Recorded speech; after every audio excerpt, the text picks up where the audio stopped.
Here's Priyanka.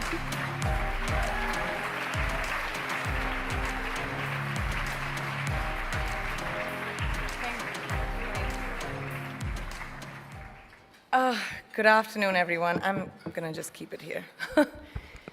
Good afternoon, everybody. This is Ava. She's 16 years old.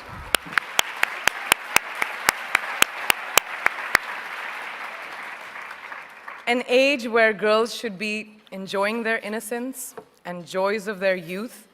But she, at such a tender age, understands the importance of being a voice for her peers, an advocate for young girls and women around the world who may not have the opportunities that us sitting over here have. So receiving this honor from a hero like her makes this so much more exceptional. So thank you.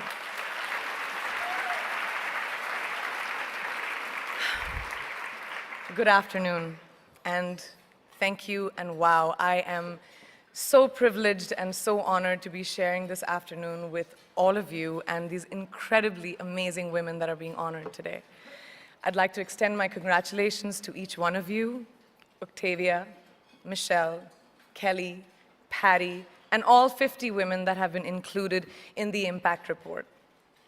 Your achievements not just inspire me, but also so many others to work harder, to be better, and to make a dent wherever we can. So I'm very, very proud to be standing alongside of you. So in life, you know, there are moments when you stop and ask yourself, how did I get here? Like, why am I standing here? Well, this is definitely one of those moments for me. And I find myself going back to the beginning, back to my roots. I was born to incredible parents, amazing parents who served as doctors in the Indian Army.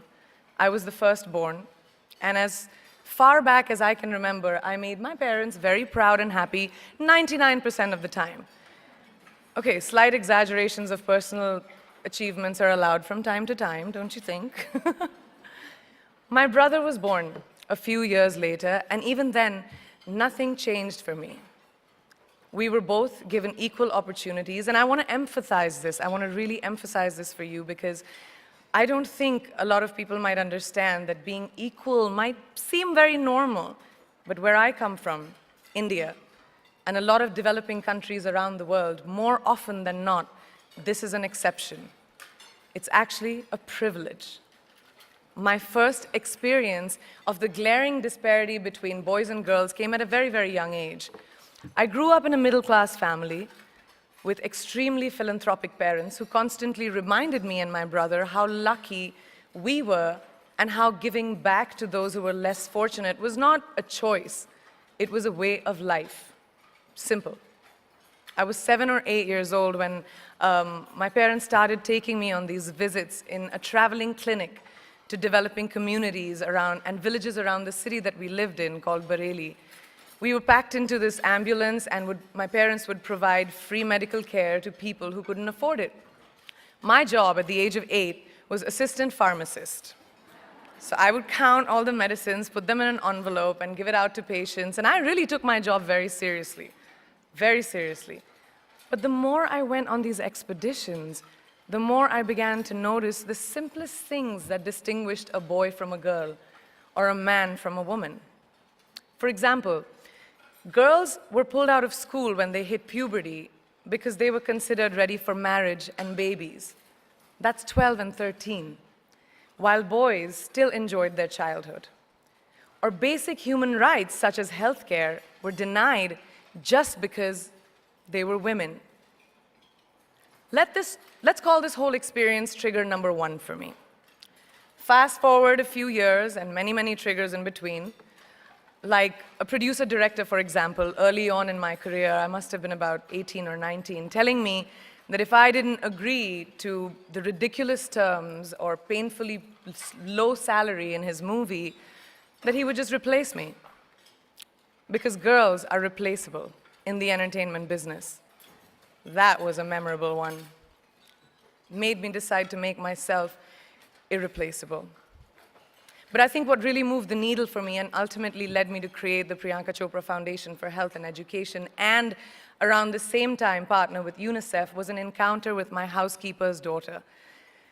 About 12 years ago, I came home from set early one day, and she was sitting in my library reading a book. And she must have been 8 or 9 years old, and I knew she loved reading. So I asked her, I was like, it's a weekday, why aren't you in school? And she said, oh, I don't go to school anymore. So I went and asked her mother, and I said, why isn't she in school? And her mom said that her family couldn't afford to send her and her brothers to school, so they chose the boys. The reason: she would eventually get married, and it would be a waste of money. I was completely blown, and it shook me to my core. Eventually, I decided to cover the cost of her education so that she could continue to learn, because education is a basic human right.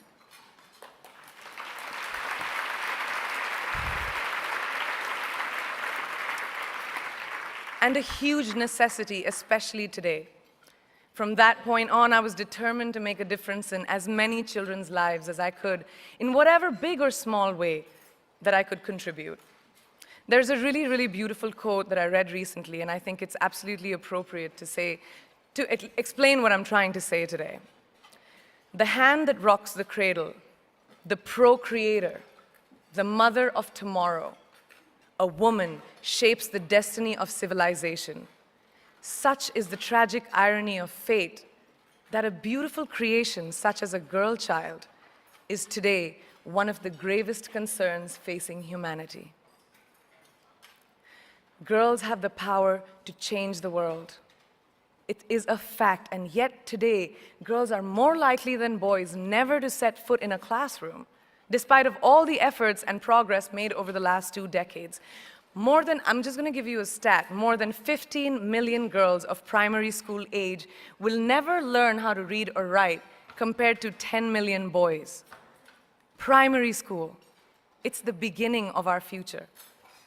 Over the last 11 years, I have witnessed firsthand the incredible work that UNICEF does for children around the world, especially victims and survivors of child marriage, displacement, war, sexual violence. But there is still so much work to do.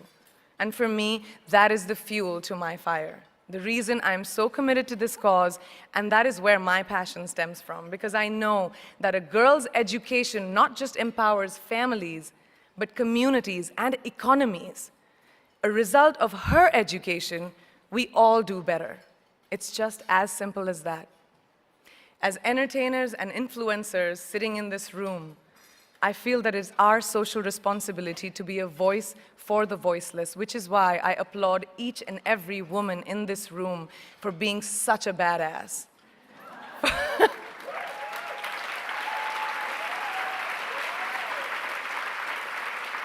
For using your platform and your voice to contribute to change, and for ensuring that there is not even one lost generation as long as we are alive. I'd like to thank Variety and all of you for encouraging me and all of us in this room to keep going and fighting on. Thank you so much.